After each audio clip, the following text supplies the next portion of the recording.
Well, and speaking of Disney and sports, Disney's taking Sling to court over its new short-term streaming passes that we talked about in the last episode or two, where they're offering these like $5 a day or $10 a weekend, and so Disney has issue with that, right? They want people to be paying as a subscriber for the full length of term, right? I mean, I can't say I'm super surprised by this, just knowing kind of Disney's, how their past and how they operate. I guess it would be interesting to see the books like on how Sling would operate, because if you're only buying a weekend pass or a day pass, how does that get passed through to Disney? Do they just get a prorated carriage fee, which I'm assuming would be the holdup is? But it would be obviously, yeah, for a company like Disney, not great to sell those day passes. So, as a reminder for listeners, when we're talking about these media owner companies, right, they have been earning fees on usually a per subscriber fee from the cable operators,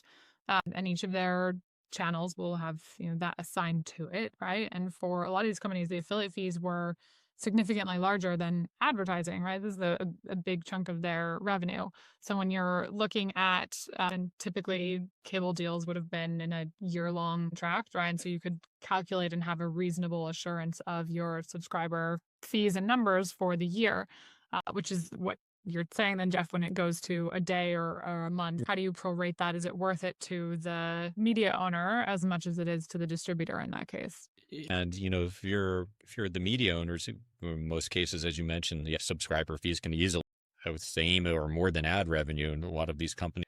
Then do you just start selling day passes? And then what does that do for the value prop for your streaming service? These business models are still very much up in the air, since we're still in relatively early days of streaming, and with sports becoming extremely expensive. It'll be interesting to see if someone can find a creative way to do this that consumers will be happy with, but I think we're not quite there yet.